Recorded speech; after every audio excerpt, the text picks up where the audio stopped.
Maddie, go. Go. Looks good. All right. So on 3, 1, 2, 3.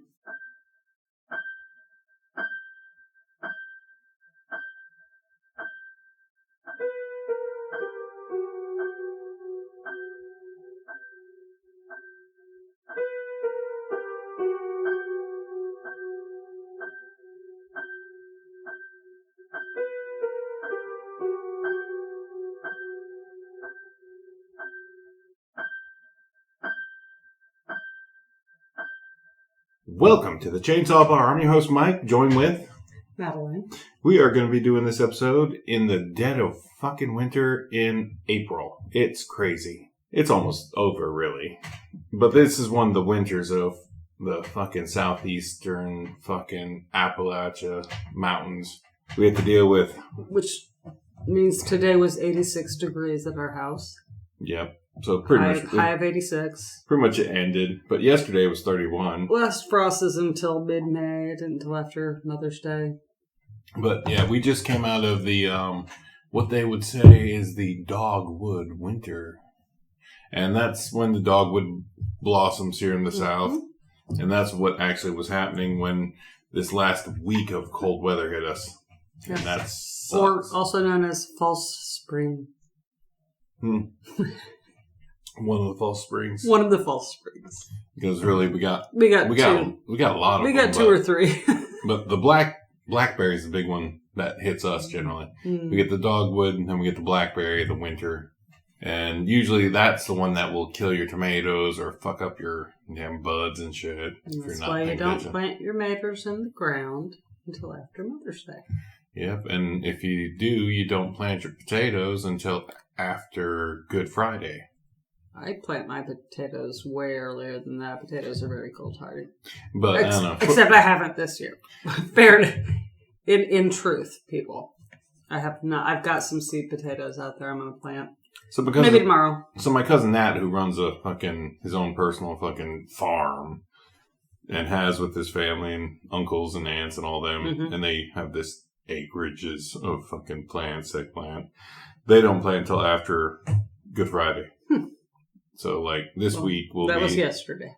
Yeah, so this week he's like I overheard him talking about it at work. In the ground. He's like, you plant any potatoes this year? And he's like, no, we won't plant until after Good Friday.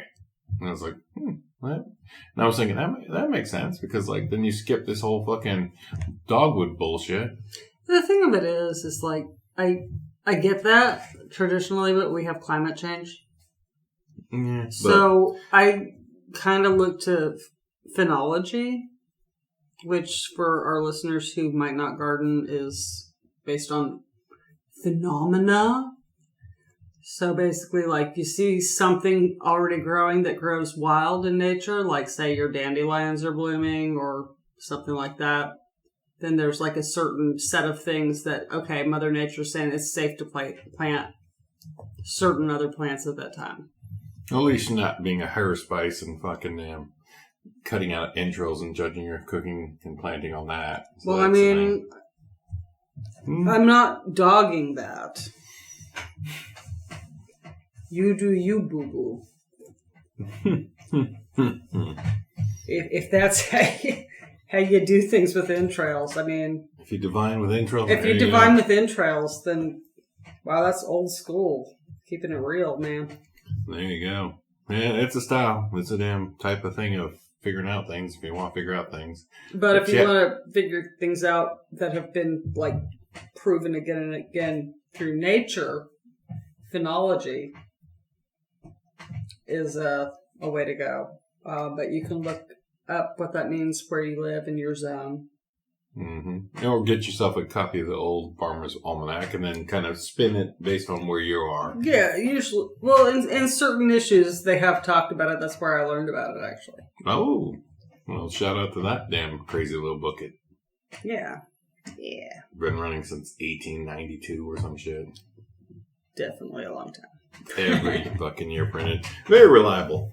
Yeah, it gives you like a rough estimate, their guesses on winters and When it's getting frost and all that. It's a good little book. Well, most farmers down here actually keep a copy, even if they want to deny it. They get one and spin it because, like, currently they also add a bunch of fun little recipes and stuff, I think. Yeah, they do. And you can add an app to your phone if you don't want to get the carbon copy. You can just download that and see what goes where.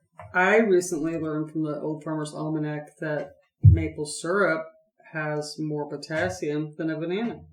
Like in, like 2 teaspoons or tablespoons of maple syrup. Like if you use real maple syrup on your breakfast or in your cooking, you got more potassium than a banana.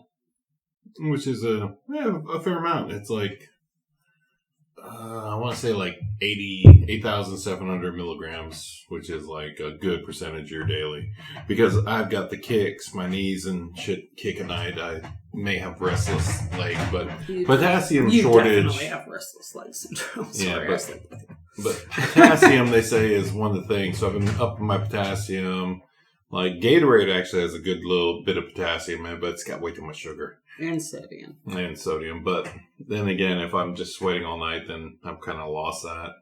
So some nights, like here recently, it makes sense. Like, yeah, that night I got up or just decided to have a damn freaking waifu cup of damn Gatorade watching the movie. I slept like a fucking dream then because it replaced all the salt and shit I lost all day and like had a little bit of potassium in it and a lot of water because it was like a scoop. It was like a serving, but then twice the water. So, yeah, that worked out good for me. And I've been kind of running straight since. That was a few days ago. Awesome. So. All right, we're here to talk about horror. We're here to talk about Appalachian shit for a little bit. And horror. And potassium. I'm just popping and gardening. Knuckles. Gardening. This is the springtime, so yeah, we definitely want to point out gardening on this for a little bit. And it's a touchy subject because it ends up in fucking horror show state. Sometimes the rabbits get there and then they get murdered by me, and then sometimes they don't, and sometimes they just murder shit and fucking kill our fucking plants, and we don't have fucking delicious vegetables. But now we have a feral cat running around the property, so I don't think that'll be a problem this year. That is a fact. And I haven't killed it, so I'm like, all right, fine. We're not going to kill a cat. I'd kill a cat if it pissed me off or was killing things I liked. I wouldn't kill a cat. If it was killing my birds or something. Yeah, but it's not. No, our birds are higher above that dumb cat. Fuck that dumb cat. It bugs me. Oh, the poor thing has obviously been put off by people. And can you blame them? I don't know, man. Like, honestly, that cat... Can you blame them? That cat bugs me. Like, I drove up, and you're sitting on the porch doing your damn crosswords and smoking, and there's that cat just all sprawled. I was like, motherfucker, just lay on my porch. Fuck it. I'm pretty sure he's out there eating moles in the yard, too, though.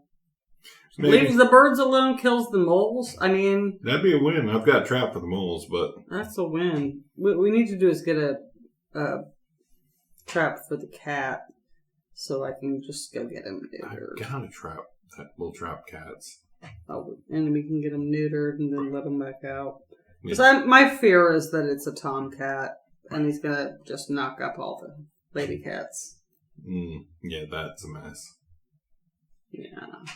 But yeah, I've got the That's what my aunt said. She thought it was a tomcat because of the size of his head. Now, I don't know how to gender a cat by the size of their head, and I have 3 cats of different genders. Never thought about it. But this cat is so scared of people. And it also has a kink in his tail, and I think that might be like... Somebody abuse that poor thing. I don't like that. Or... Maybe not intentionally, you know. If it's got a kink in the tail, that's generally something bad happened to that cat, and that cat's got issues. Yeah, and then my friend Casey's cat got his tail caught in the door of her trailer. Yeah, just running out of the door, and he had a kink in the tail. Yeah, cat never trusts that door again. Right? He was a good cat. All right, that's awesome. He's a witch's cat. So we got one more winter to go. One of the winters. There's a lot of weird winters. But here in the South, we have to deal with like what we call the winters. But generally, it's just like when shit hits freezing and it's like, really? Come on, man. Like, seriously, one day it'll be like 75 degrees. The next day, the low is like in the 20s. Ugh. It's ridiculous. That was a week or two ago, right? Yeah. Like in the 90s when I was a kid, when I was about mid-teenager, like, fuck. We had the blizzard of fucking 94 or 92. The blizzard of 94. Hey, make a toast. Yeah. You will hear people from here talk about this forever and ever. Cheers. Cheers. Mm-hmm. Yeah. If you were there. That was before I lived here. Like the year before I lived here. Like, this was like 2 years. Well, for my family, we lived in Big Cove and the reservation and Western North Carolina, figure it out. But, like, that shit was crazy. Because the 2-3 days before that, it was like fucking nights were in the 40s, 50s. The afternoons were 70s. It was like, man, this is really comfortable. Fucking finally. Then they were like, fucking, we might be looking at a storm coming. And this is when there wasn't internet or nothing. There was just Bob Caldwell. Bob Caldwell fucking just throwing his dick in the fucking air and seeing what fucking happened. God damn, that guy. So unreliable. Unreliable. He was like, you're less than 50-50, bud. It's like, oh, seriously. If you didn't have personality, there ain't no way. He was just shitting from the hip. He was like, bang, bang, bang, bang. That missed all of them. Bless. But yeah. God bless Bob Caldwell. Yep. Knock on wood for the old Bob. I got to ride on balloon with him, so I guess that's the thing. He brought his damn air balloon, and we got to ride up, straight up, and pulled us back down. It was great. In a hot air balloon? You've never told me that. Yeah, no. Like where the Cherokee Elementary was back in the day. Like, one fall, they had like a fall festival thing where he showed up with his hot air balloon. And I was like, oh shit, Bob Caldwell's here. And he's giving rides out. And everybody stood in line. This line was like fucking all the kids. Everybody in Cherokee was like, man, fuck that guy. And I was like, man, I really want to ride that balloon. So I was like, fuck it, stand in line. And we all stood in line. Whoop, we went up for fucking a minute. It's like, oh shit, we're up in the air in a hot air balloon. Bob Caldwell's hot air balloon. And then there he is, damn controlling it. It's like, and up and then down. They pulled you down. It's like, wow. It's like, shit, that's what the top of the building looks like. That's a shitty roof. And that building isn't there anymore. But whatever. That was the elementary school, which is now just a fucking rodeo, fucking dirt parking lot next to the ABC store. For like dirt bikes or something. For rodeo, straight up. For the rodeo. Yeah. Okay. But there's a great fishing river right next to it where they stock. So yeah. If you need some trout during fishing season, you want some stockers, bop in there. Bop down to the Island Park. Island Park and grab you a fucking spinner, get you some fucking cheap ass damn, I don't know, spinners. Yeah, just a silver or gold spinner. Good enough. Yeah. Those are stalkers. They haven't really done much with their lives. They're cool. But they've been fed and they've been fucking fattened for the feast. And they taste like trout, which don't taste like much. Because it's a damn vodka of fucking fish. It's a great animal. Yeah. I love me a trout. If you get like the damn brookies and the fucking wild ones, and their skin their meat will be red. Oh, the brookies are wonderful. Those fucking animals are insane. But that's like such a rare thing to catch. Yeah, you'll come across them and then you're like, oh man, you're too pretty. All right, get the fuck out of here. You tried to eat a fucking fly like that's 4 inches fucking, and you tried to take that down and you're fucking 7 inches long. It's like, really, guy? Really, my guy? That thing is half your body length and you try taking it down. But honestly, if you fish around here and you want to compare a rainbow trout, a soft trout, or even a brown trout to the native brookies. Okay, I'm saying let the native ones go back so we can repopulate, but not gonna lie, having eaten it, it's so good. Yeah, it's so much better. That damn, you eat the skin even, like, and the skin is skin on any trout. Yeah, but the skin on those is like almost like just skin, not like a scale. Because like the trout's kind of like a thicker, harder skin. The brown's a thicker, harder skin, but like the brookie has this almost... It's the taste of the flesh for me. That's all good, but the skin on that brookie trout is really silky. Okay, so where were we on this? We're still in Appalachia Talk. Okay. Appalachia Talk with Maddie and Mike. But, yeah, like this is the segment I was going to open with, and that's definitely, I was really wanting to cover the winters, but it spun off into trout, and trout are delicious. The tribe raises a lot of trout. We release a lot of trout, and it's a damn moneymaker because people pay $10 to go catch 2 trout, and like those 2 trout they caught with their kids set that kid up to be a fisherman the rest of their life. There you go. Teach a man to fish. Oh yeah. Teach a man to fish. Also, that probably isn't every kid who ever caught a trout. True. It depends how you catch it and how like the dad is. It 10? is. Yeah, you gotta get they have to get a fishing license. The dad does. The kid can. Okay, yeah, that's true. Yeah. On the reservation, you gotta get a fishing license. It's like $12 or $13. But like a kid under, I don't know, teenage years. 13, I think. Yeah, can just go with them, and then like you're still gonna catch only 8 at tops. But at 8, I thought it was 7. No, it's 8. It's 8? You know better than me. But yeah, 8 trout, boom. Like, you go to the store, you buy 2 trout, which you'd probably catch stalker size. You're looking at like $15 for a fucking pair of trout.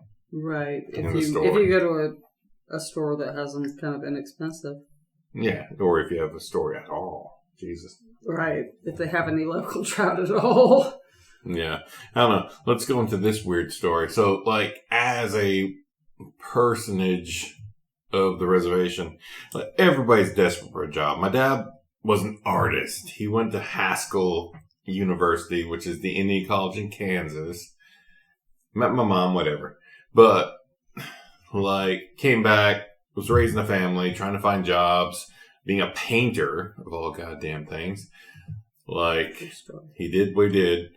But eventually, during this one fucking stint of years where, I don't know, it was winter or whatever, he picked up this job, and he was running this job for a few years where he was a damn transporter.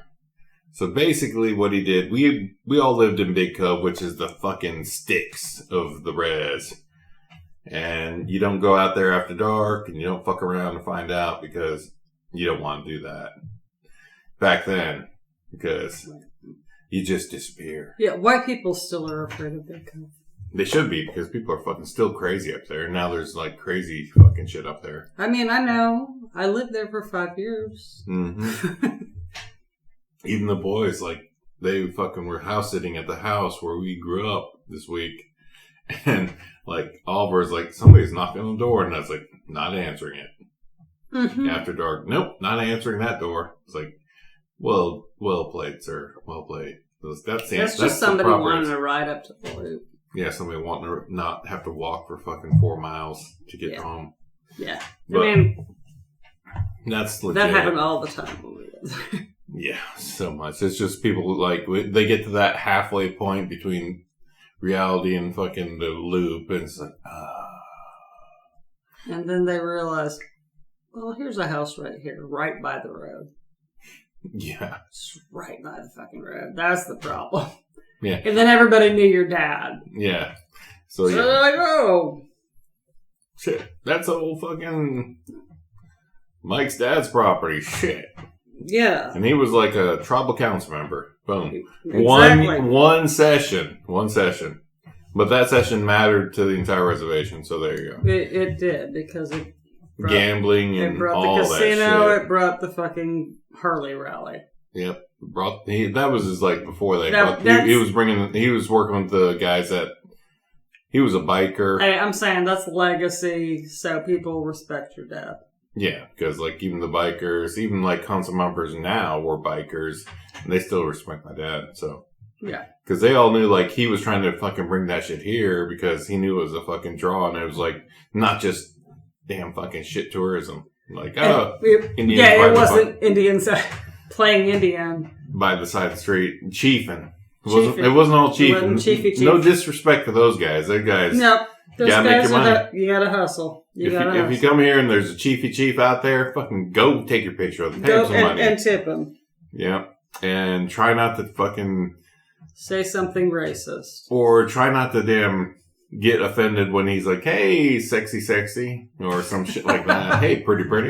Because, those chiefs, man. Some of them, I'm not naming names, but I've heard stories. I never went and sat on a chief's lap, but... man. It was like, he's looking at the mom while holding the girl. It's like, hey. He's shotgunning that shit, that motherfucker. Yep, them chiefs. Anyway. Most of them are single fucking dudes, and handsome. Not all. But yeah, white girls and Indian men were like knees in the air. Yeah. That's a fact. Back in the day, it was all like campground girls. It was like, let's go to the campground, hang out and see if we can hang out with some pretty girls. And it was like, yeah, let's go. Pretty white girls. Pretty white girls. It was, then it was pretty white girls. Or this was your downfall. This is why you married me. Pretty much, I guess. Because it was like, man, let's go to the Yogi Bear fucking campground and hang out with the damn any girls there and see if we can beat the guys there in the video games, because the Yogi Bear was the one above the fucking KOA. Oh, okay, yeah. But they did have fucking great games there. They had fucking the fucking Dragon's Lair. Oh, Dragon's Lair. Oh, that was fucking... I was like, fuck, I'm wasting all my life here on this Dragon's Lair game. Wasting all my quarters. Dragon's Lair was epic. Loved it. Don Bluth and all that fucking animation. So good. But it was just hanging out with the girls and hanging out with the guys, and we all swam, and it was just like socialization at like that twixt teenage years. Yeah. You were like, all right. It's like, you're pretty. I'll hold your hand. Aww. And then let's go jump in the river. And I was like, all right. And then we jumped in the river, and then, all right, let's go see I gotta beat that guy in fucking Dragon Lair. And it's like, all right, I got a quarter. He's got a quarter. There should be an 80s movie. About your childhood. Jesus, man. Mm-hmm. It's out there now. Somebody will fucking do it. It's like, man, native guy at a damn cheap campground that had a video arcade that had 5 games and a pool table and a dartboard. But I had all these damn white kids and native kids were riding on their bikes up there to meet up with them. Yeah. They had a great... It is weird, like, not horror related. Sorry. Not sorry. Cringe related, sometimes like being at the island park or something like that and having our kids out there when they were little, especially our eldest for whatever reason, because I just remember it better. But I remember specifically a time like he was just playing with some white kid in the river, and the parents were like, oh my gosh, can we take a photo? And I was like, this is one of those like missionaries in Africa thing. Oh, no. This is one of those, look, our white kid's playing with the brown kid. Love seeing their color. And it was like... That's going to be on their house mantle the rest of their lives. Right. Like, remember that time we took you to that Indian reservation and you played with that brown kid? That little Indian boy? Yep. And I hope that works. That works for me because my dad dragged us to Indian reservations when I was a kid. At least the Navajo reservation. The Dene people, I'm sorry. But it was such a cool experience. Yeah. It really was. Like, first of all, the big Navajo, like, welcome center has this beautiful parquetry floor in the entryway. Like, just beautiful. God, I don't even remember what it was, but it was just like this beautiful parquetry, and the people were so wonderful. The crafts were so fucking cheap. It was the most cheap beading that was probably made in China. It was not, like, native made. Oh, that's weak. I'm sure that there were places to get native made stuff, but we didn't go there. Mm-hmm. We went to the tourist stuff, and I was like, 5, 6. So like in the 60s, Jesus. I am not that old. It was just on our trip to move to California from Georgia. And, but yeah, I remember going and I thought, this is like such a cool place and everything is so beautiful. And so I got this stupid fucking cheap ass knockoff beaded belt and the little guys, what do they call them? Like worry dolls? No, not worry dolls. That's a different culture. Not a Kachina doll. That's Hopi, Zuni. In the Southwest, yeah. But yeah, still Southwest. But yeah, just little beaded, whatever. But I remember like going to some part of one of the Navajo reservations, and I'm still a little jealous of this. Why?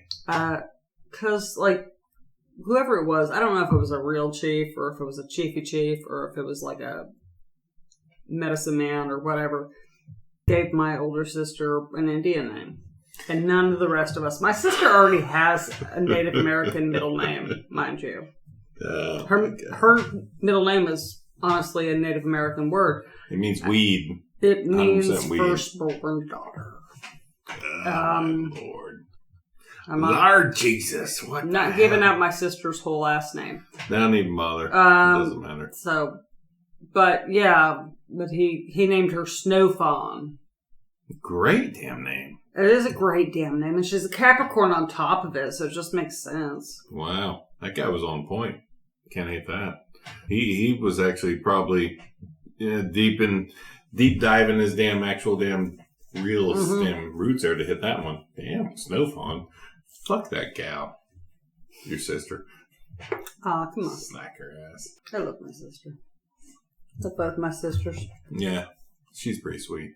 She's a doll baby. She's fucking ridiculously dumb. She's got a fucking degree in fucking medicine and shit and being a fucking RN. That's my other sister. Oh, Snow Fawn is the other one? Mm-hmm. Oh, then, nah, she's just a fucking gold digger. No. And she listens to this podcast, so sorry, yes. sis. Mike's an asshole. I mixed you up. Sorry. Fuck. I totally thought I was the one named after the weed with the middle name. Oh, well. Yeah, well, because she seemed more like the Snow Fawn to me. More like a Snow Elk Fawn thing. Nope. It was my elder sister that they bestowed the name upon, for whatever reason. I don't know. On the plus side, that means we've located one of the 3 regular listeners to this podcast. Yeah. Hell yeah. Listen. Listen. In China, we love you. Cheers, China. We respect that you guys found us for a little bit. I hope you could come back around. Cheers, China. But in fairness to my elder sister, if Mike had to give either of our brothers a Cherokee name, it would be Ushti Vitali. 100%. Mm-hmm. No, Gabe is like something else. Yeah, your older brother Gabe is not quite an Ushti Vitali. Definitely a Watali of some sort, but... Probably, we probably just write him off as Uneg Watali. And just like, that's pretty basic. Yeah.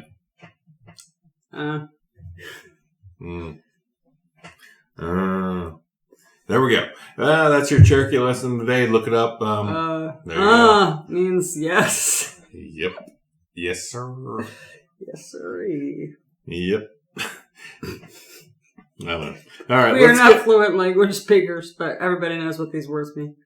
Yeah. If you're from Western North Carolina, even if you aren't from the fucking res or from lived anywhere on the res, you probably Oklahoma Indians have the same. Oklahoma Cherokee have the same. I think that they do. I think that they do. It's definitely close, but they get all uppity about it. It's like, oh, that's not the way you say it. It's like, Watali. Oh, God, no. I think and then they hold up their pinky finger. I'm pretty sure that they still say Ushti Watali. Ushti Watali. Oh, my. Ushti. It's like, Lavos. Or maybe they say Usti because they don't fucking the S. Yeah, that is a factor. God. Leviosa. Ushti Those fucking guys. They would say oosty. Yep. No, I don't know that they do that. I'm sorry. I'm not sorry. Any Oklahoma Cherokee who are listening to this. I should blare this. This should be the one I'm going to Mike note. thinks that Oklahoma doesn't exist. So It doesn't exist. It's fucking Narnia. He tells this to his Western band friend all the time. Coworker, probably not a friend. He's not bad. He's a good dude. He's probably not at this point after you wicked. Okay, horror. Let's get to it. Let me note them. Fucking. What's that? What's Narnia called in the Americas? Narnia. Oklahoma. So what was that movie we watched? We watched a lot of movies. We watched Zom 100. That was fun. That was absolutely a blast. We'll cover that in a second. We watched Death of a Unicorn. Yes. Pretty fun. Not as good as I hope. High Spirits. The classic 1988. We watch that. And we'll discuss that here in a few minutes. But those are probably the main After we digress. Expect digression. Is that like mosh pitting? No. 31 minutes. Digress. Aggression. That's aggression. Digression. I can't do a corn voice. I'm not going to do a corn voice. Please don't. No. Just don't. Are you ready? Don't. I said don't. All right. Anyway. All right. Let's jump into the next section. We covered that was Appalachia Talk because fuck, man. Last week has been cold as shit. Last week and a half has been fucking freezing. And now it's 86. And now it's 86. Like the dogwoods went to bloom. It's like, really? It has to smell like fucking semen and cum? Really? These motherfuckers? And then... That doesn't have dogwood smell. It's how Chinese chestnuts smell. No, it's dog. Chinese chestnut. No, there are not a lot of Chinese chestnuts around. It's definitely the dogwood. They're at the end of our damn yard. But that's not the smell. It's the dogwoods. The dogwoods don't smell. The dogwoods smell. Yeah, heads up, people. If somebody says after you burp, are the dogwoods in bloom? Yeah, they're definitely saying it smells like semen in here. Smells like you just sucked a dick. That too, but mostly you took the load, you tickled them balls and... Okay, stop. Yep, that's a fucking Tropic Thunder reference. You're welcome.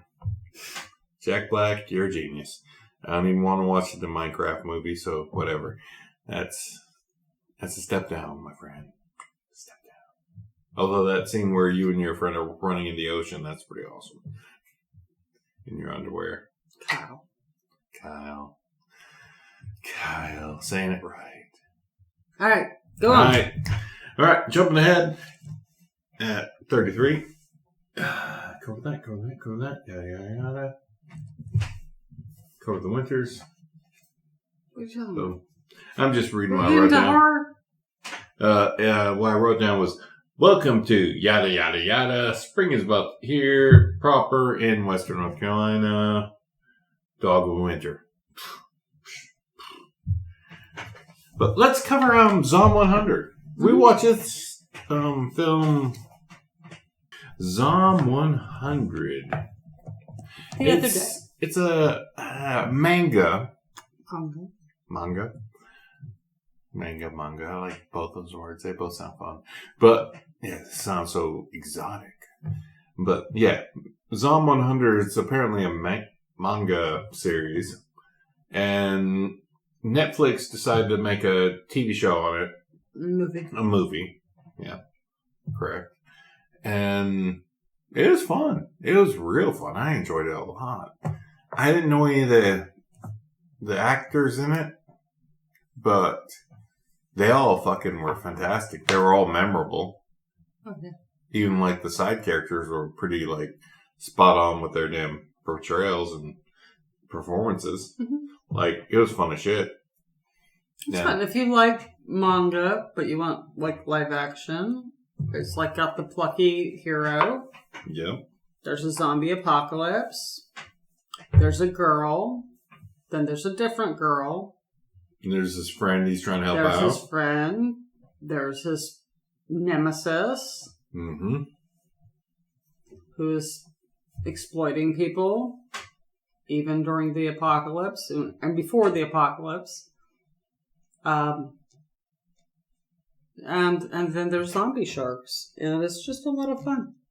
Yeah, it's absolutely a blast. It's like, it covers all the zombie tropes, all the zombie shit.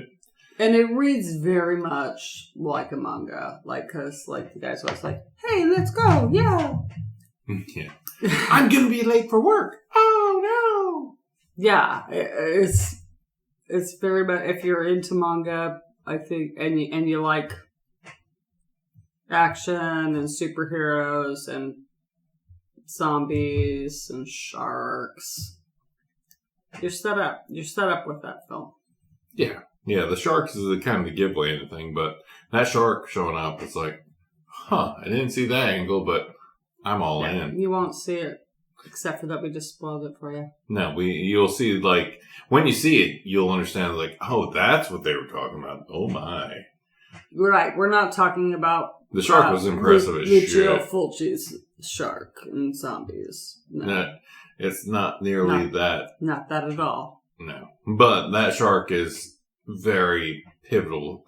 As Lucio Fulci's fucking shark was a pivotal point. It's like, that zombie versus shark scene? Oh my god. Yeah. Right. It's like, holy shit.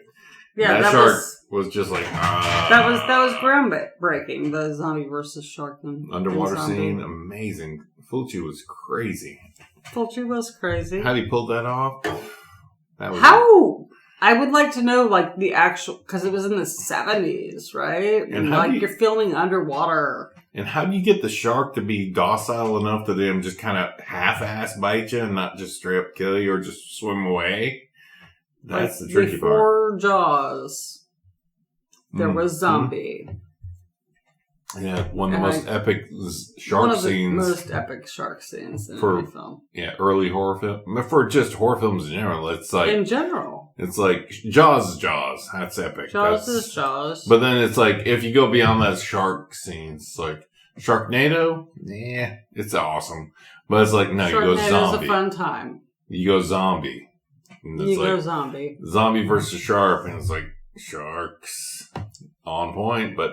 How the hell is that scene done? Because that is all underwater before CGI and all bullshit. Mm-hmm. That shit was live fucking Tom Savini shit. Like, wow. Wasn't Tom Savini. But it's like the scene in The Night of the Hunter where they're filming the dead woman under the lake. God, that was so fucking amazing. It's that kind of photography that is just like, wow. Yeah, because she had to sit under there. They had to have a tube for her to breathe into, 100%. And I'm sure the same thing happened with Zombie. Sure. Yeah, 100%. That was amazing. Both those scenes are incredibly epic in their own ways, but like the fact that like the Night of the Hunter scene was probably in the 60s? And she was under there just looking... Was it Gish? No. God, no. Gish was the old lady? Yeah. Lillian Gish was a silent movie actress. So, yes, she was very old by the time of Night of the Hunter. Lillian Gish. Love her. She was the hard-ass motherfucker in that movie. She was the sex machine just shutting shit down. It's like, don't fuck around. An elderly woman in that film. But she shut the shit down. But seriously, when she was young, like, Vincent got into some of her old silent movies when he was a kid. The silent movie years. And he was just like, this is the most beautiful woman in the world. Yeah, he was obsessed with Lillian Gish for like 5 minutes there. And he was around 10 years old. Yeah, she was fucking... But yeah, her character in Night of the Hunter, of course. Of course. That's such a fucking badass protector of children. Just a badass fucking protector. Just a fucking badass. I love that character. I love that film. I love that I found out it was written by James Agee. Knoxville, Tennessee's own James favorite Agee. son, James Agee. Cheers, I guess. I'm not a guy. James Agee. But yeah, that film was incredible. If you guys, the only way you can really get a great copy of it is go to Criterion, because they've remastered it and fucking fixed it up and made it look amazing. And then you just have to go online and buy the old copies of the DVDs and stuff. But I don't know if they did on Blu-rays, but yeah, like that film is incredible. Like, you have to probably go on the Criterion channel, go ahead and rent it for $10.99 a month. Watch that film and then just step away and respect the fact that you've seen a masterpiece in your lifetime. Because that film is an absolute masterpiece. All the actors, the storytelling, fucking Night of the Hunter, man. I'll tell you a story about left hand, right hand. That guy. What Robert mentioned this, he's so scary to me. Such a scary fucking character in that film. He's scary to me anyway, for whatever reason. Like, he can really, I don't know. Okay, so the lady who played the mom was named Shelley Winters. I just want to point that out. Shelley Winters. The In the Water? Mm-hmm. Jesus. Yeah, that was amazing. Amazing series. Amazing scene. Yeah, that scene is incredible. Yeah, that alone is worth the price of admission. If you have to pay like $10.99 to watch that movie, that scene will stand out and haunt your memories, because then that's in your memory banks. No, the whole film will haunt your memories, man. But that scene in particular, given like, you think about it, it was the 60s, and that scene was that scene. Like, short of fucking Creature from Black Lagoon, there hadn't been any underwater scenes that amazing ever. Right. That were actually underwater scenes. Black Lagoon was what, 54? What does it say on his shirt? 1954. 54. Brazil, South America. And for all of you that wonder what the hell that means, I'm wearing a shirt that has, I can't read it. Spring Break 1954, Brazil, South America. And it's got the creature, some damn sunglasses on. Hell yeah. And it's online there. You guys can find it. But yeah. And it's a bright yellow shirt. I kind of like my yellow shirts. I got two of them. I like yellow too. Yeah, you wouldn't see us as people who wear a lot of yellow, but we really do. Well, I got two shirts that from yellow, and I got a pair of weird golf knockoff shorts that piss everybody off when I wear them. Yes, you do. And they're yellow as shit. They're banana yellow. But that's fun as hell when I'm wearing this shirt and those banana yellow shorts. I need some banana yellow socks and maybe some shoes. And I just go fuck the world. And actually, Night of the Hunter came out in 1955. Oh, shit. So the year after. The year after that. Wow. They were just getting the underwater tech under Who control. Who knew? I ain't know. Damn. But yeah, Lillian Gish, her character in that film is so fucking awesome. I know we've talked about this film before, so we're going to move on. Moving on. Watch Night of the Hunter. It's only on Criterion, really.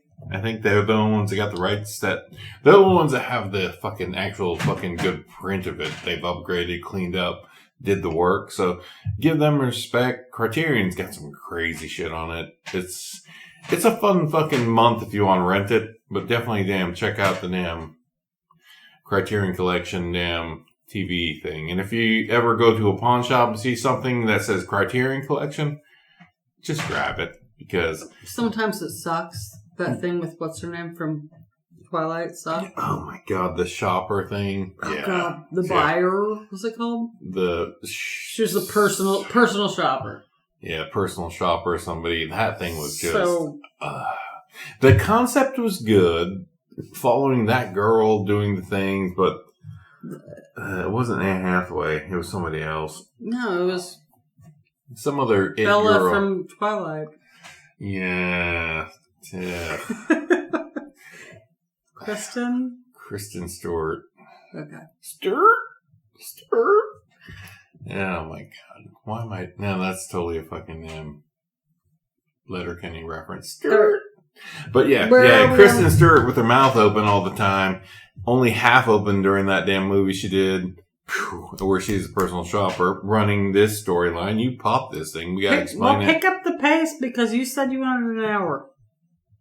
And we got 50 minutes to burn, so don't think I'm not wasting any time. I was on no damn... Zom? Totally. Zom. Checkity check. Did we mention High Spirits? No, that's where we should go next. Because I don't know why. That's a total Halloween movie. It should be right up there with the damn... Noted 45. Calling it 45. High Spirits. Boom. If y'all had a chance, it's an oldie but goodie. The concept is insane, but its cast is all-star for the 80s. 1988 to be exact, but everybody from the 80s is pretty much in it. High Spirits.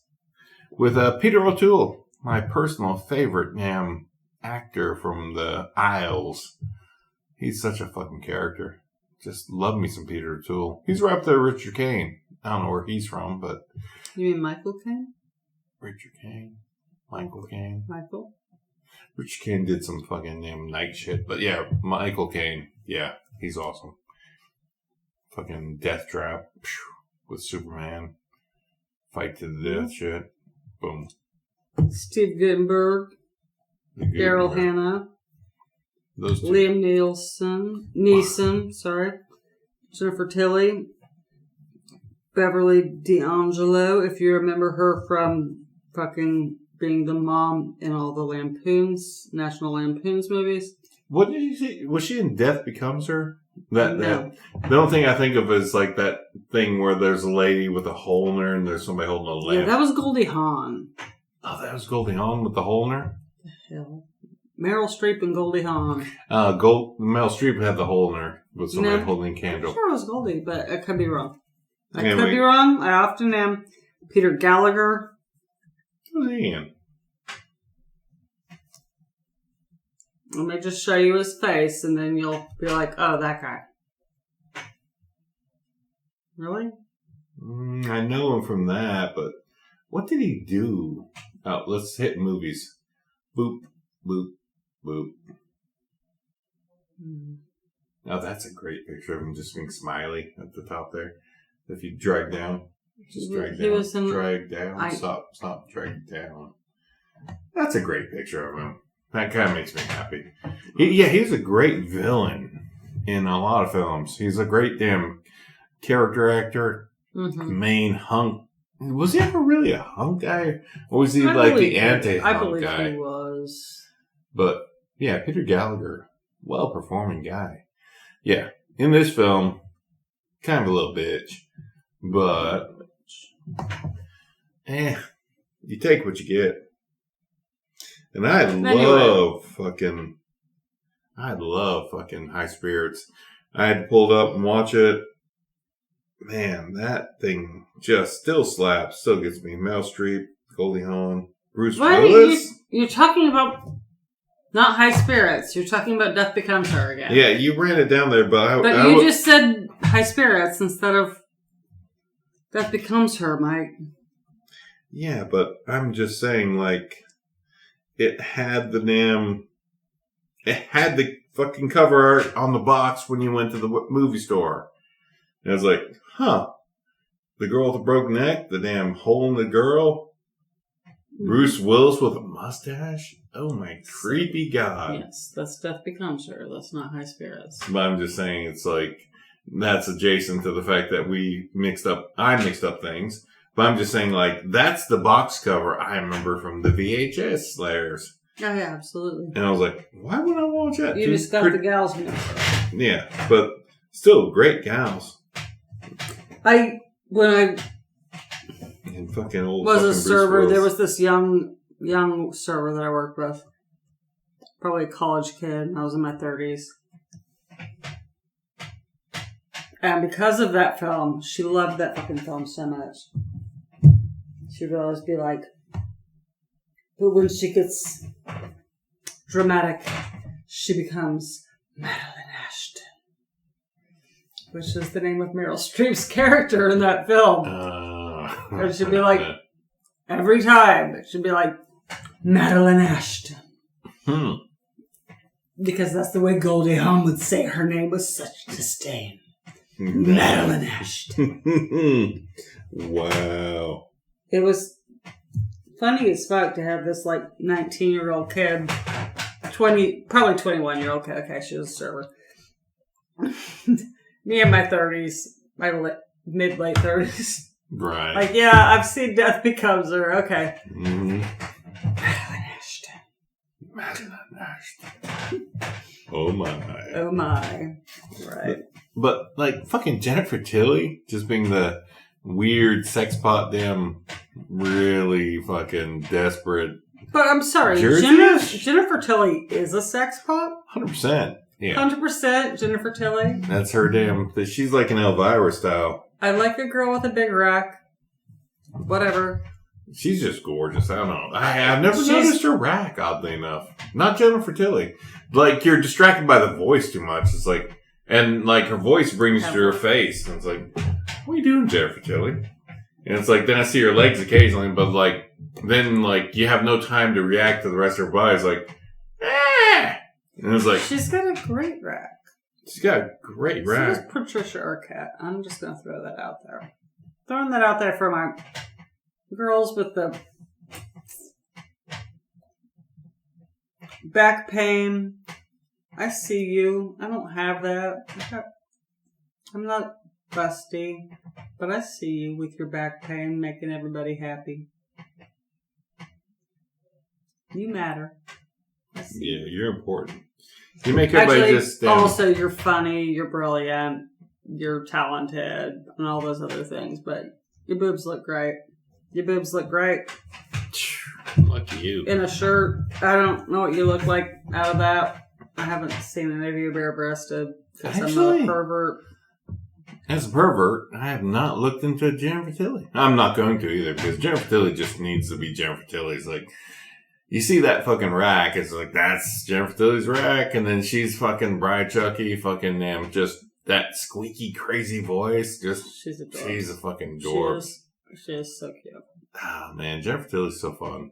She puts in the work, too. She knows what she is. She knows that, the character she can portray, and she fucking just fucking boxes that shit. And, damn. She's got a good career. I hope she just fucking, 100%. Fucking lives great. I hope she's just enjoying some fucking great food, just fucking chilling when she's not having to damn do her part as a damn ditzy ass fucking crazy big boob pretty woman. Hey, it's up all night. Well, I'm just saying, I want the world to know if I was looking for a gal, she probably wouldn't have my body type. Just saying that. It would be a bustier gal for whatever reason. How tall is Tilly? Probably not. Probably not. I don't think Meg's tall either. She's 66, so she's a cougar. She's 5'7". She's 10 years older than me. Oh, she's my height. She's 66.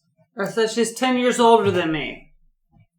And then I said, oh, she's my height. Or I'm just a little bit shorter. I'm going to just let that run. Anyway, yeah, Jennifer Tilly. What a fucking fun time. You don't know height from age. Go ahead. All right, what else were we talking about? Death of a Unicorn? No. High Spirits. Man. We already talked about that. We're still in that. We didn't even talk about that. Steve Guttenberg. What the fuck, man? This was one of his last good films. The Goots. What were the other good Gutenberg films? All the police academies. Okay, I'm gonna just Google this. I'm thinking you're leaving out 3 Men and a Baby for whatever reason. Yeah, fuck you, man. Anyway, the Goot, man. The Goot, as I'm calling him, because nobody else would call him the Goot. But, like, during Palisade fires, he was out there trying to direct people. You need to get the hell out of here, motherfuckers. Get out. Okay, shut up. Cocoon, Short Circuit. Those were important films in my childhood. Yeah, the Goot was awesome. But what? I said Cocoon. I said the Goot was awesome. Oh, the Goot. I'm sorry, you're still calling him that. Sorry, Steve 100%. Gutenberg. Not sorry. Yo, Goot, you're awesome. But, yeah, the fact that you were doing what you're doing during the fucking Palisade fucking fires last year, you an absolute hero, bro. Bruh. No, fucking, you're awesome. Fucking, he was out there fucking doing the work, trying to help people. Shit, in a fucking absolute actual horror show fucking tragedy. Mm-hmm. Good stuff. Also, can I just say Short Circuit? Yeah, but the fact Number 5 is alive! The fact that nobody knew who he was is like, he was trying to use his clout as a thing to tell people, you need to get out of here, you really need to go. And everybody's like, Gutenberg. And it's like, who are you? Who are you? These fucking... Like, fuck you guys, man. Like, fucking police academy? 3 Men and a Baby? Fuck. Daddy's home? My fucking... Daddy's home to stay? Like, come on. Ted Danson? Steve Gutenberg? Who was the other one? What, in 3 Men and a Baby? Yeah. Fucking the fucking Stash himself. Magnum P.I. Oh my god, was it? Oh, you're right. The P.I. himself. It was Tom Selleck. Yeah. I love Tom Selleck. Yeah, it was so fun. That was so fun. There were rumors in the little Oregon seaside town that I lived in when I was like 12. There were rumors. Oh god, that was directed by Leonard Nimoy. I did not know that. Wait, what? 3 Men? Yeah. Nimoy? What? I know, knees in the air. Telling you, that was a fun film. Anyway, there were rumors that Tom Selleck owned the mansion up the mountain behind my house. And it was like this peach stucco mansion. Peach stucco. What? That's weird. Everybody said that's Tom Selleck's mansion.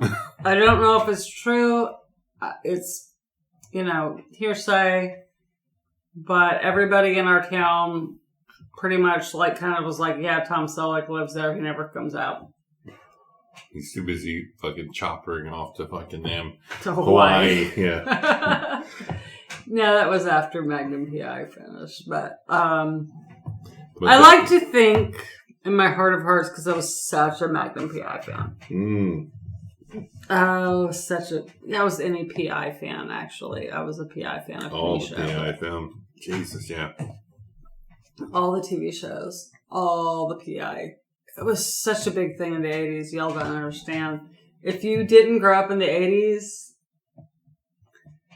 you don't understand how much you thought being a private detective was a real, career opportunity that you could get into. And I definitely did from a very young age. And obviously, I'm not a private detective, but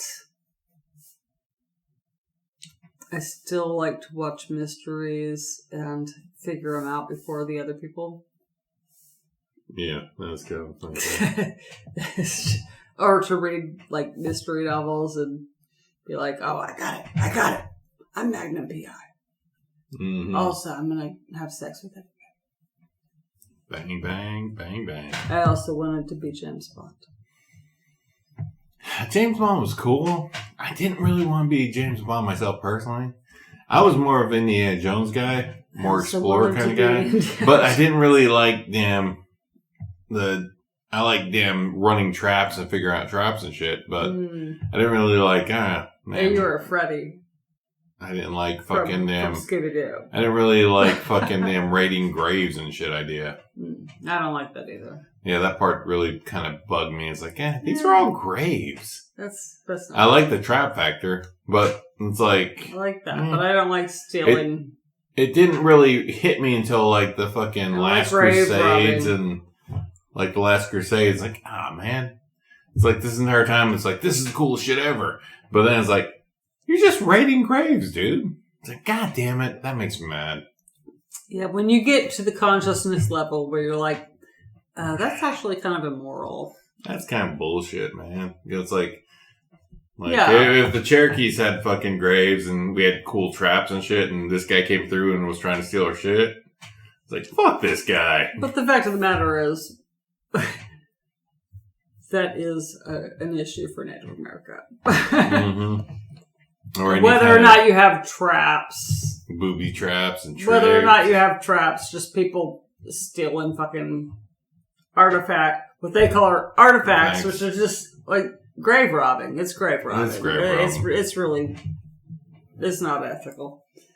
Okay. Yeah, that's good. That's good conversation. But yeah, it's the 80s were fun, dumb for kids. It was really fun, dumb because you really just had the fucking world to think about. And, like I was such a tomboy as a kid. You could just be that character because imagination. You didn't have your fucking phone to dig up real facts about what was going on. You didn't deep dive the fact. I had encyclopedias. Oh, Britannica or fucking the other one. Eventually, Britannica we picked up real cheap, but I had a library that had encyclopedias, which is like where the not cool kids hang. And I was the not cool kids, so I hung at the library and read the encyclopedia. You didn't have the Britannicas. God, we couldn't afford that shit. Yeah, those were fun because for those listening, the Britannica set was this mail order late night television show thing where. Like, drunk dads and moms would be sitting there watching TV, just like, fuck, am I doing right? And then they'd hook you with, like, you want to teach your kids good stuff? You want to improve your family's damn intelligence? Order these books. These books, A to Z, have all the information your family needs to know about. Mm-hmm. And it's only, like, 18 monthly installments of fucking... I don't know, some exaggerated amount. Whatever it was. Yeah. But it was a bit of money back then. It's by comparison, be a bit of money now, but it was just a bunch of books. And every other month That's an encyclopedia. Every 6 months or every... You don't know what an encyclopedia is anymore? Nope.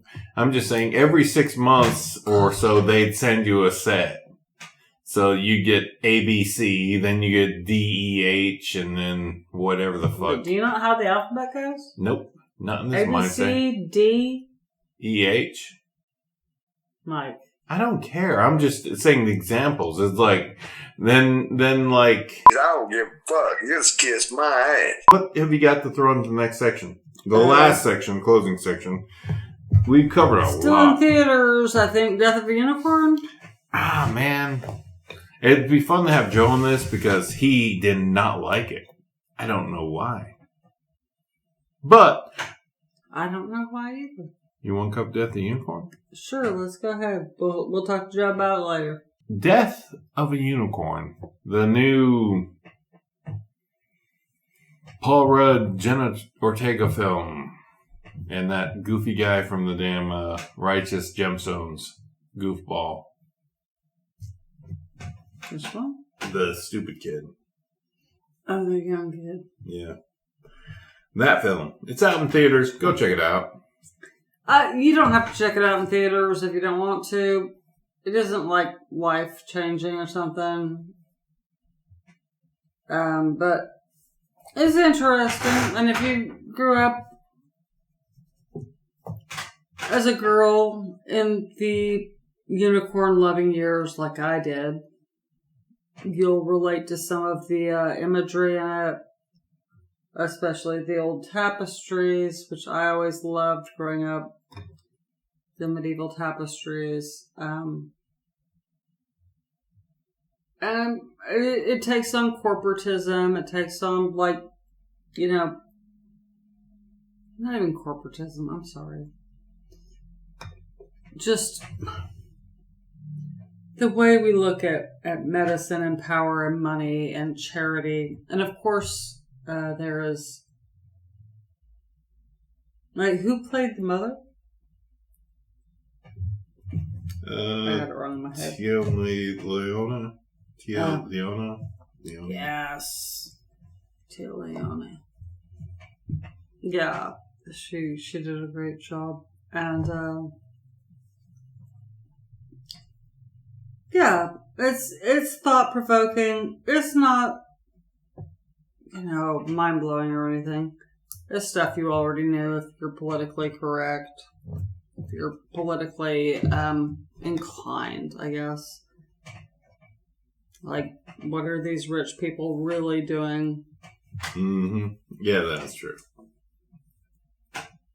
Like, they seem so good and like they're doing all the good work and doing all the research but really, honeys, everybody's out for themselves. Yeah, but in this instance, something rare and... It's in the title. Yeah. It's a unicorn. I don't think that's spoiling anything for yes, anybody. a unicorn falls in their lap. So it's like how they deal with that is totally on them. And that's definitely how corporate, secret society-ish kind of fucking people with big money would be. Or just rich people who like to exploit shit. Mm-hmm. Turn it for their wills. Yep. And you know what? Any of you who are my generation or just kind of into unicorns oh, shit. at all from any generation, and feel like you related to that maiden with a pure heart who should have been visited by a unicorn. Any of you feel like Molly Grew from The Last Unicorn? You'll relate to this film because you'll relate to it as Molly Grew. That's right. Who was pure-hearted. Right. Maybe wasn't a maiden anymore. But, not having your maiden head doesn't mean you're not pure-hearted. And that's something we should all do well to remember. Yeah. The goofy guy was Will Poulter. How hard is it to pronounce it? Poulter. I don't know if that's French. Should I pronounce it English? Poulter. I would say poultry. I would say poultry. Kind of like poultry. But, yeah. His biggest thing, he's done a lot of recent new stuff. He did the damn We're the Millers, his goofy part, which is kind of like what he does here is the goofy. But he's also the fucking golden son in fucking Guardians of the Galaxy who eventually becomes that golden good guy in Guardians of the Galaxy. And that's fun. Like, he kind of gets his redemption song. His mom's a psycho. That's Guardians of the Galaxy talk. But, yeah, Will Poulter, yeah. Yeah, he's the fucking goofy guy. I think, yeah, that's all you gotta think about him. He's kind of the dipshit in the entire film. And going into this is like Ortega, Rudd, and that guy. And there's like, where have I seen them? It's like, oh, the gold guy in Guardians of the Galaxy. But really, like, that entire film was well casted. But, yeah, it kind of missed a lot. It felt alright. I liked it. And it was A24's got too much money. Those guys. But he's got a lot of fucking horror jobs actually, and comedy. That's one, yeah. But as far as horror, there's The Revenant, Black Mirror. Wait, which Revenant? The Revenant, the movie. The thing with the 88. Yeah. Where was he in that? I don't know. What? Okay, that's questionable. Will, this guy? That nerd? Yes, that nerd was in The Revenant. He was in Black Mirror, Bandersnatch. which is a He was spin-off. in Midsommar. That's a lot of horror. That's a lot of horror, but also like drama and comedy. So good for you. Good for you, kid. Yeah. He's getting out there. He's got that goofy face, but he's got good acting. Also, he's British. Really? What? I can pull off a good American accent. That's tricky. There ain't no way. No. Mm-hmm. No, I'm just saying, like, unless he's a kid, the Revenant I'm thinking of, he wouldn't be in. Mm-hmm. Oh, God. This is going to be like such stuff you have to fucking delete. Just kiss my ass. Ravenous is the word. Ravenous. Yeah, that's the movie. Ravenous. Who's the main actor? Robert Carlyle. Yes. Wendigos. Same era, though, actually. Were they Wendigos? They were a style Wendigo. It was a human that becomes obsessed and possessed. Okay. But it got the supernatural effect of it didn't turn into like a woolly bully fucking crazy animal. No, it just turned into a cannibal. Yeah, 100% woolly bully cannibal. Whoop. 100%. Okay, so Death of a Unicorn, we crossed off the list. Are we crossing off anything else? I'm going to mark that as a cross off. That was great. And how far are we? Enough. Okay. This is enough. We're looking to talk about a couple more movies that we've seen, and we're looking forward to watching Sinners. Ryan Coogler's Sinners movie. Yes. Maybe Day After Tomorrow, played by Michael B. Jordan as their main character. It looks exciting. Got a good article here in Fangoria this season about is it an interview with Michael B. Jordan or Ryan Coogler? I think it's Ryan Coogler, but okay. Anyway, seems pretty good. From the photos, I'm seeing vampires. Yeah, it's definitely a cool vampire thing. And yeah. Man. The spin-off of that, like, we're definitely going to watch Sinners this week because it looks cool as shit. Michael B. Jordan. Mm-hmm. Yeah. Looks cool. It's supposed to be cool. Like, one guy's playing twins. Michael B. Jordan. Looks amazing.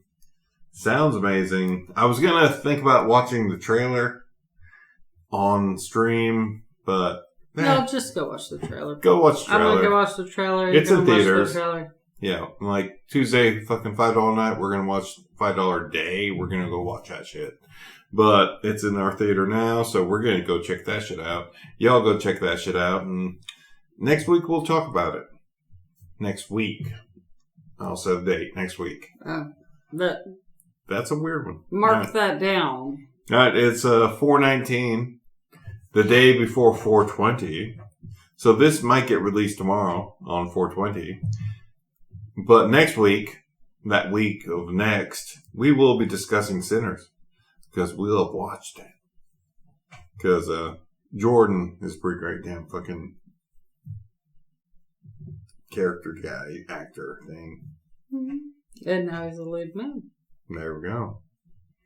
So, yeah, looking forward to that. That was actually what I was looking forward to. Like, currently we got The Drop and Warfare as the horror movies in the theater. And it's like, how do you not want to watch Warfare? Because that's just gruesome, horrible, awful A24 fucking going all fucking in scary. Fucking real life scary, though. Real world scary. So, I'm out on that. I don't want to watch Warfare at all. Should I list up all the films that we watched that we haven't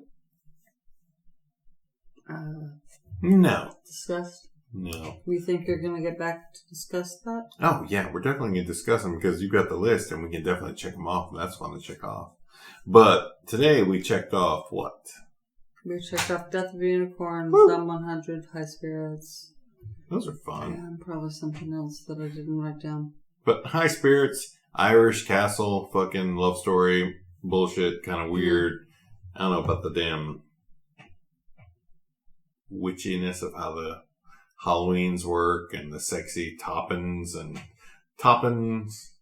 the sexy bits where ghosts come back and are physical for a day and they top each other. That's not what toppins means. That's what they Not look. according to Mary Poppins, but okay. Yeah, toppins is like a coin. But in that, they were toppin'. Yeah, toppins is a coin. But they were calling toppin' in the movie. Okay. So it's like bottom and top? Yeah. I don't remember that, but... But that was High Spirits. Peter O'Toole. Fucking amazing. Old film. Great film. 1988. Check it out. I remembered scenes of it as we were watching. I didn't think I'd ever watched it, but then as we were watching it, I was like, yeah, I've seen this. Yeah, and then she didn't remember. She doesn't remember at all. She got a little bit too buzzed up at the end. Yeah, fuck you.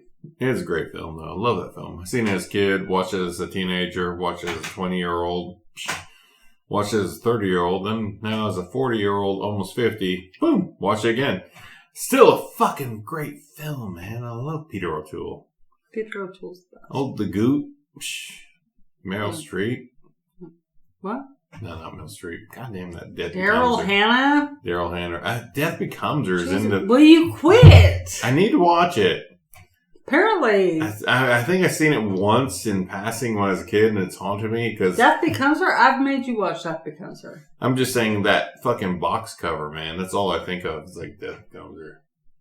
Meryl Streep. No, that's Daryl Hannah. When fucking Goldie Hawn becomes a cat lady and she only has frosting in her fucking cupboards.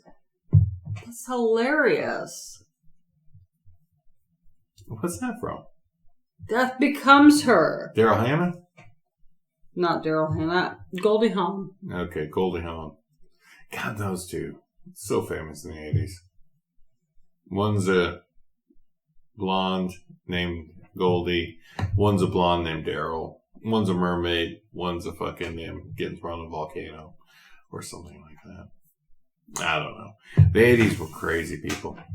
Great films. In Death Becomes Her, Goldie is a redhead.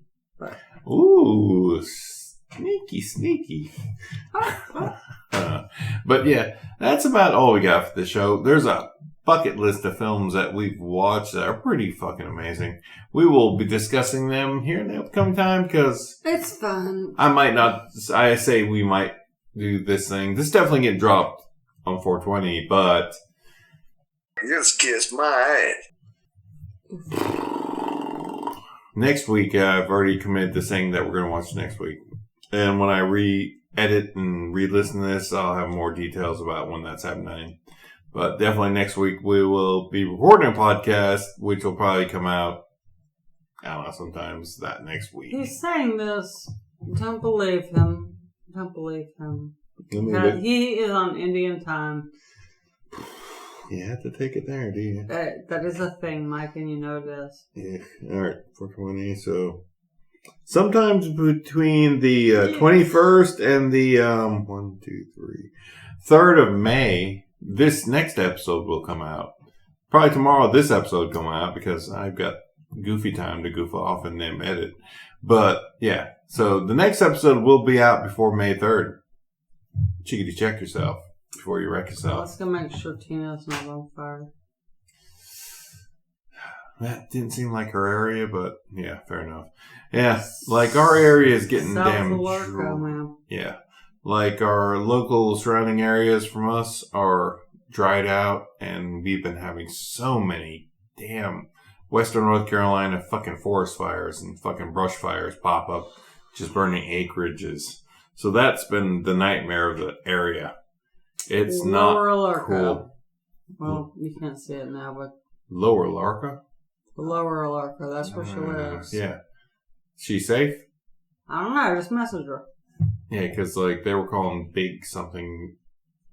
They were calling for some places to get evacuated, and I'm trying to get somebody to translate that in Spanish so I can post it in Spanish because you can't post anything in Spanish anymore. Thank you, fascist America. Yep. And I don't speak Spanish. My bad. But Yep. That's where we're at, people. We're in a fashion America. But, yeah, we're still fucking on the boat in the world, fucking putting out shit. The bar's still floating. Shit's gonna be fucking bad for the next 3.5 years. Maybe we'll come through it. I don't know, man. Poof. Nothing else for that. Next episode, week or so. This episode probably dropping on 420 because gotta do that. You just kissed my ass. Don't know why, because I don't even smoke pot. You don't. But, yeah. But here's to you who do. And cheers to you. Raising a boozy drink to those pot-smoking fools. Bless you. Because here it's legal now, the res. Which we're not on, but technically it's the res wherever you live if you're an Indian. The end. So, that's all we... Except for you, not with your job. Anyway, that's all we got for this episode of the Chainsaw Bar, the horror podcast. We thank y'all for listening. And, something I'm going to think about later. That's all we got for this episode. 104? What? 104 episodes of crazy shit? That's insane. Maddie, you got anything to close this out with? Thoughts, ideas, aspirations you want to share with the world? I'm kind of in a bad place right now, but happy Easter, y'all. If that's what you celebrate. Remember what that means? They nailed a brown guy to a cross for dissenting from their government and how they thought that people should act. That guy was pretty cool. Yeah, seemed pretty cool. Seemed pretty cool. Seemed pretty cool to me. I don't have a problem with that guy. Let's go ahead and call it a day. Act like that guy and not like these cunts. Yep. Cheers. Cheers. And that's all we got for this episode of the Chainsaw Bar. We thank you for listening. Get your choring done. And them dishes suck. That laundry's at least soft and warm. And I don't know about yard work. Go plant your potatoes. Yeah, go plant some potatoes. And go set up your damn... Love y'all. Call your mama. Definitely. And definitely set up your tomatoes in the damn inside place because that's going to be a few weeks out. All right. And I missed my face with that drink. 1, Damn it. 2, 3. Vroom. Cheers.